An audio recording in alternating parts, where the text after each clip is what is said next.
Igreja do Senhor Jesus, igreja eleita, escolhida. O apóstolo Paulo também chamou a igreja do homem forte. A igreja é comparada a um soldado forte. A igreja é comparada à eleita. Então eu quero cumprimentar todos vocês com a paz do Senhor, cumprimentar a igreja com a paz do Senhor. Nós muitas vezes ficamos nos perguntando que sinal o Senhor nos daria para demonstrar ou para sinalizar que estamos vivendo os últimos tempos, né? Muitas pessoas pedem, muitas pessoas procuram, muitas pessoas elas acabam caindo até no sensacionalismo, terrorismo escatológico. Há pessoas que fazem exégese de jornal, vai para a mídia, vai para as redes sociais para poder falar que determinado assunto ou evento profético já está acontecendo. Mas a igreja que trata a palavra de Deus com seriedade, que é conscienciosa, o povo de Deus que realmente tem compromisso com as Escrituras, que procura ser uma igreja, uma comunidade sadia na fé e que tem ali a sua base na própria Escritura Sagrada, ela vai recorrer à Escritura Bíblica, vai recorrer aos mandamentos, aos princípios, às revelações que estão contidas na Palavra de Deus, certo? Então nós somos pessoas que temos compromisso com Deus e o nosso canal aqui, o Águia Teológica, que tem ali como intenção trazer para você conhecimento na área escatológica, profética, bíblica. E eu sempre digo aqui que neste canal eu nunca utilizarei para falar mal da vida de ninguém, no sentido de que esse canal aqui, ele é para pregar a palavra de Deus. A pessoa está com fome da palavra, a pessoa quer uma direção para a sua vida. Quantas pessoas elas têm fome, mas não é fome de pão e de água, mas é fome de escutar uma palavra que possa vir do céu, uma palavra de Deus, que venha de uma fonte divina, que venha de um profeta, de pessoas que têm um compromisso com a palavra, né? Então eu respeito muito isso e eu acredito que nós não podemos usar a palavra para atingir pessoas, para descontar, para menosprezar, para ridicularizar pessoas. A palavra de Deus é um instrumento de libertação. A Escritura Sagrada, ela traz despertamento para as nossas almas. E eu quero aqui falar sobre um assunto importantíssimo para a nossa vida espiritual, para nossa aprendizagem bíblica, para o nosso amadurecimento na caminhada da fé. É sobre este assunto profético no sentido de que realmente Deus nos dá, Deus nos trouxe ou Deus nos revela na Escritura Sagrada que há, sim, Senhor, palavras proféticas que revelam que os últimos dias já despontaram, que a era messiânica já começou. Tá certo que nós não estamos assim nos últimos dias da consumação, né? Da consumação. Mas nós estamos já vivendo a era messiânica, já entramos nos últimos dias, falta apenas a consumação final dos últimos dias, que seria aí a partir do arrebatamento da grande tribulação para lá, certo? Mas os últimos dias já começaram.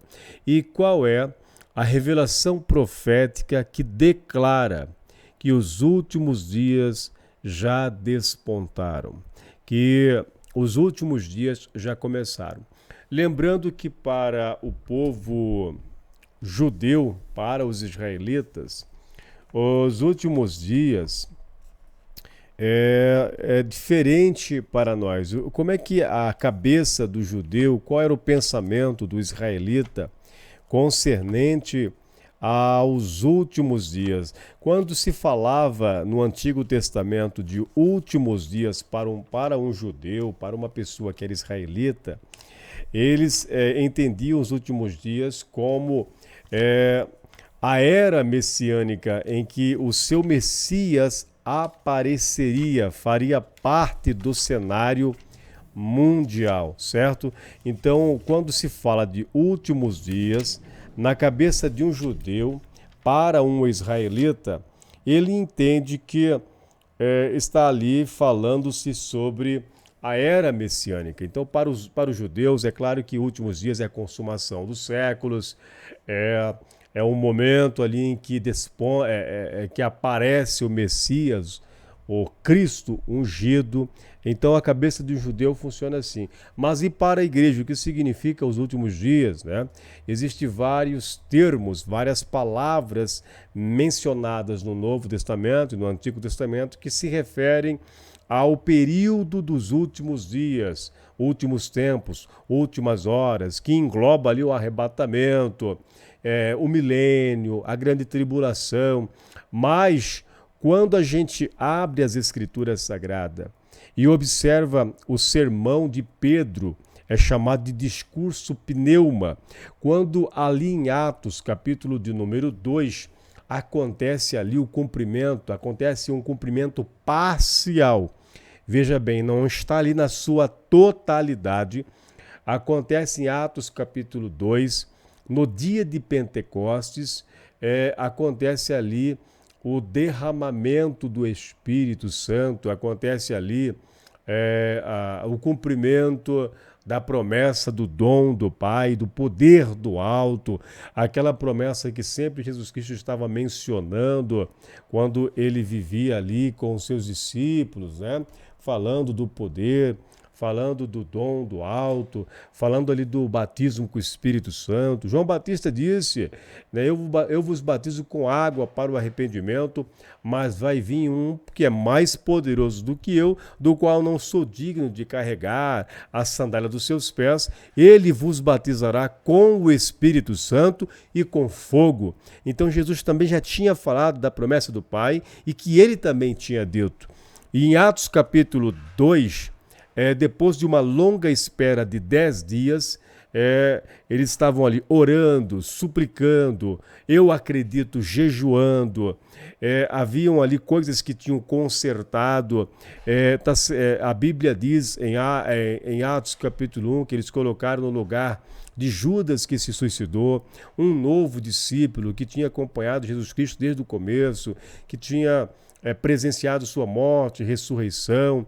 E está escrito em Atos que a igreja se consertou, a igreja se reorganizou, a igreja ela estava ali pronta e na expectativa para receber o poder do alto, o batismo com o Espírito Santo, essa glória que veio do céu, transformando uma comunidade de cristãos em profetas, certo? E está escrito em Atos capítulo 2 que eles estavam esperando, orando, e no dia do Pentecostes, naquela grande festa de Israel, existe cerca de 7 grandes festas em Israel, mas essa festa de Pentecostes era a festa da colheita dos grãos, e está escrito que nessa festa várias nações já estavam ali desde a Páscoa e outras festas, participando daqueles momentos memoráveis, significativos e históricos, porque as festas de Israel eram festas também didáticas, que ensinavam àquele povo israelita e a pessoas que estavam se agregando, né, à fé judaica ou à religião judaica. Enfim, nessa festa está escrito que Deus derramou o poder do alto, o revestimento, e nesta festa é que o apóstolo Pedro, depois de ser batizado com o Espírito Santo, ele já tinha nascido de novo. Eu não digo que a igreja nasceu no Pentecoste, eu digo que a igreja ela foi revestida de poder no dia do Pentecoste. Ali estava começando um novo momento, uma nova era, a era do Espírito Santo, a era em que o Espírito Santo agora revestiu os cristãos para continuar aquele ministério poderoso de Jesus Cristo, do Filho de Deus, no qual subiu subiu aos céus, foi assunto aos céus, houve a sua ascensão aos céus, ou a sua ida para os céus, e ele então colocou nas mãos da igreja e chamou a igreja, a capacitou para que ela continuasse o seu ministério de pregação, de salvação, de levar as boas novas. E neste dia de Pentecoste, quando o poder do alto veio e caiu sobre todos os que estavam ali, cerca de 120, está escrito que as pessoas religiosas que estavam naquela região, naquelas localidades próximas do acontecimento, vendo aqueles irmãos todos embriagados com o Espírito Santo, uns estavam zombando, outros estavam querendo encontrar uma alternativa para aquele tipo de acontecimento, outros estavam dizendo, poxa, eles estão bêbados, eles estão cheios de mosto. E Pedro então se coloca de pé, cheio do Espírito Santo, na autoridade profética de Deus, porque o homem que ele é cheio do Espírito Santo, existe a autoridade profética na sua vida para defender a obra do Espírito Santo. Eu vejo que há algumas pessoas, até muitas pessoas que têm ódio da manifestação do Espírito Santo. Porque o Espírito Santo, muitas vezes, quando vem sobre uma pessoa, batizando ela com o Espírito Santo, revestindo ela com o Espírito Santo, ela faz coisas fora do comum. Como, por exemplo, está escrito que pareciam que estavam embriagados, estavam profetizando. Aqueles 120 estavam falando das grandezas de Deus e certas pessoas estavam zombando daquela atitude ou daquele tipo de comportamento que era incoerente diante do ponto de vista de pessoas que eram religiosas, estudadas, mas aqueles irmãos simples que se encontravam orando agora estão falando em idioma das nações, estão ali profetizando, falando das grandezas de Deus, e aquela multidão que se amotinou, que se aproximou para ver aquela cena e tentar entender, estava confusa. E alguns diziam, o que isto quer dizer? O que quer dizer esta situação? Tantas coisas que estavam acontecendo em Jerusalém, a morte de um suposto Messias, um Cristo que talvez ressuscitou, mas agora eles pegam e observam alguns galileus falando em outros idiomas e falando das grandezas de Deus e se comportando como pessoas que aparentemente estavam bêbadas e embriagadas, e isso para certas pessoas estava trazendo ali vexame, estava causando polêmica, zombaria por um outro lado, mas é assim que Deus trabalha, é assim que o Espírito Santo faz. Nós não podemos colocar as atividades ou a pessoa do Espírito Santo dentro de uma caixa e querer ordenar e dizer que ele só pode trabalhar assim, só pode fazer assim, tem que ser bem quietinho, mais ou menos assim. Não é assim que funciona. Então Pedro, com a autoridade profética, revestido do poder do alto, se coloca em pé e começa a falar, trazer o seu discurso, pneuma, espírito, né? Trazer ali uma defesa e também conduzir aquelas pessoas ao livro do profeta Joel e dizer que a profecia de Joel estava ali sendo parcialmente cumprida, talvez não na sua totalidade, mas que a partir daquela hora, daquele momento, estava ali sendo cumprida uma profecia do Antigo Testamento, dita e profetizada por um homem de Deus muitos anos antes da vinda do Messias. Joel capítulo 2, versículo 28 ao 32, Pedro diz, olha, estes homens, estas mulheres, estas pessoas, esses homens galileus, olha, varões religiosos, observem bem o que eu estou falando, seja isto notório para vocês, escutai as minhas palavras, estas pessoas não estão embriagadas, porque é apenas 9 horas da manhã. Então, para um judeu, não era costume de um judeu entregar o seu jejum até as 9 da manhã, no máximo 10 horas, estavam entregando. E não essa informação é inverossímil, essa informação não é autêntica de que uma pessoa ou uma multidão fica se embriagando 9 horas da manhã. Geralmente as pessoas bebem de meio-dia para lá, à noite, à tarde. Então, Pedro se levanta e defende aquela situação e diz que, de fato, aquilo ali não era uma farsa, não era uma bagunça, não era uma algazarra, não era uma bebedeira, mas que aquilo ali era o Espírito Santo sendo derramado, era o recebimento de poder, era o dom do alto, no cumprimento da profecia de Joel, capítulo 2, versículo 28 ao 32. E Pedro diz que esta profecia estava se cumprindo nos últimos dias. Era o cumprimento profético de uma mensagem ou de uma revelação do derramamento do Espírito Santo para os últimos dias. Então, o poder do batismo com o Espírito Santo, ou o batismo com o Espírito Santo, ou falar em línguas estranhas, profetizar as grandezas de Deus, é um sinal, foi um sinal e sempre será um sinal dos últimos dias. Tá bom? Que a era messiânica já começou e que, de fato, aquele Messias que morreu há 2000 anos atrás, ele, de fato, era o Cristo, era aquele que foi prometido pelo Pai. Então, Pedro estava querendo levar os anciões, os homens religiosos, os peregrinos, aqueles que viajaram para Jerusalém, a entender que, de fato, quem tinha morrido ali na cruz há alguns tempos, há cerca de 50 dias anteriores, aquele que tinha morrido na cruz do Calvário era o Filho de Deus e que a era messiânica começou e que os últimos dias começaram, porque últimos dias para um judeu significava que o Messias tinha chegado. Mas os últimos dias para o Novo Testamento, para a igreja, comporta, ou podemos colocar incluído que os últimos dias é desde o período em que o Messias veio na sua primeira vinda e que ele voltará na sua segunda vinda, isto é que é os últimos dias na Bíblia.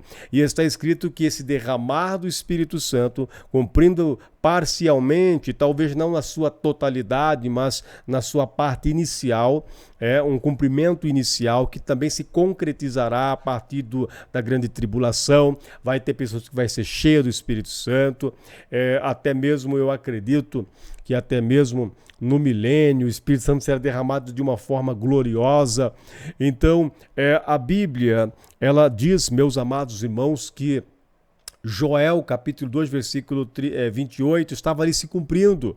Pedro pega o texto do Antigo Testamento e fala, está se cumprindo. Nestes últimos dias, no plural, isso aconteceu há 2000 anos atrás, o Pentecoste aconteceu há 2000 anos atrás, e Pedro já estava falando que eram os últimos dias, no plural. Os últimos dias são vários dias. Há texto no Novo Testamento que diz que os últimos dias, ou último dia, também se refere ao período da grande tribulação, mas os últimos dias começaram há 2000 anos atrás, e nos últimos dias que despontou a era messiânica, o início dos últimos dias, está certo que a consumação final ainda não aconteceu, que vai ser a partir da grande tribulação, é a consumação final. Mas os últimos dias já começaram há 2000 anos atrás e Deus continua batizando as pessoas com o Espírito Santo de Deus, revestindo as pessoas, a sua igreja de poder, para testemunhar da obra salvífica de Cristo, para a comunidade cristã é um corpo de profetas. A era do Espírito começou há cerca de 2000 anos atrás, que foi o começo dos últimos dias, e Deus tem derramado esse poder sobre sua noiva, tem derramado esse poder de revestimento sobre o seu povo, para que o seu povo, que é uma comunidade de profetas de Deus, venham profetizar as grandezas de Deus, e dentre estas grandezas de Deus é revelado também o Evangelho, as boas novas. Nós somos chamados para testemunhar que Cristo Jesus morreu e ressuscitou e está à destra de Deus, que em Cristo Jesus há a salvação, há a libertação. Ele é a resposta e a solução para todos os nossos problemas. E a Bíblia diz que Pedro começa a conduzir a revelação ou o seu discurso, pneuma, em Atos dos Apóstolos, a partir do capítulo 2, versículo 16, Pedro começa a conduzir todo aquele acontecimento, todo aquele cumprimento de Joel capítulo 2, ele começa a conduzir e dizer que em Cristo Jesus nós recebemos o poder do batismo com o Espírito Santo. Ele conduz o seu auditório, ele conduz aqueles que o estavam ouvindo ao Messias. Então a mensagem de Cristo, ela é proclamada através dos lábios de Pedro e ele prega uma mensagem cristocêntrica, conduzindo as pessoas ao Evangelho, conduzindo as pessoas ao Salvador. E ele diz que o batismo do Espírito Santo é o cumprimento de Joel capítulo 2 e também o batismo do Espírito Santo é a demonstração e o sinal claro que os últimos dias despontaram e que o batismo com o Espírito Santo é o resultado, ou é o benefício de Deus em Cristo Jesus, porque Jesus foi ressurreto, Jesus ascendeu aos céus, ou foi levado aos céus, ou partiu para os céus e está assunto aos céus, a Bíblia diz, e está à destra de Deus nas alturas, à direita do Pai. E como resultado disso, agora ele está derramando o poder do alto para a igreja testemunhar de sua palavra. Meus queridos, é importante você também entender que Atos nos apresenta o batismo com o Espírito Santo, o poder do alto, não como transformação de caráter, mas aqui está nos revelando a palavra do Senhor em Atos dos Apóstolos, que Deus derrama o seu poder para que a igreja seja testemunha. Então, quando você vê a palavra de Deus dizendo batismo com o Espírito Santo, o dia de Pentecoste, está sendo revelado para nós que Deus derramou o seu poder capacitador para que a igreja vá em frente, pregue sua palavra, cure os enfermos, expulse os demônios. Então o Espírito Santo aqui é nos revelado, dando poder à igreja, poder aos cristãos. Aqui não está falando de mudança de caráter neste texto. Aqui está falando que o Espírito conduz, que o Espírito fala, que o Espírito mostra. Aqui o Espírito está muito ligado à obra de Deus, à obra missionária, a uma igreja militante, triunfante, vencedora e que faz a obra de Deus. É isso que você vai ver em Atos dos Apóstolos, de forma ainda, vamos dizer assim, clara, bíblica, certo? Então, que você possa ser um defensor dos acontecimentos pentecostais. Eu não digo um pentecostalismo falsificado, um pentecostalismo adulterado, mas um Pentecoste verdadeiro, em que as pessoas têm o compromisso de pregar a palavra de Deus e amem as Escrituras. Então, não seja um zombador. Não seja uma pessoa que vê alguém recebendo o Espírito Santo, o poder do alto. Não seja uma pessoa que zomba. Não seja uma pessoa que menospreza. Porque quando o Espírito Santo vem, ele vem de forma gloriosa. Ele vem de forma maravilhosa. E só Deus sabe o porquê que certas coisas acontecem. Não digo bagunça, não digo brincadeira, mas quando o Espírito Santo chega na vida de alguém, ou quando ele reveste de poder alguém, é algo extraordinário. Então que Deus levante pessoas com mensagens, vamos dizer assim, com a coragem do apóstolo Pedro, na coragem profética para proclamar que o batismo com o Espírito Santo, esse recebimento de poder é cumprimento dos últimos dias, tá bom? Um grande abraço, que Deus lhe abençoe.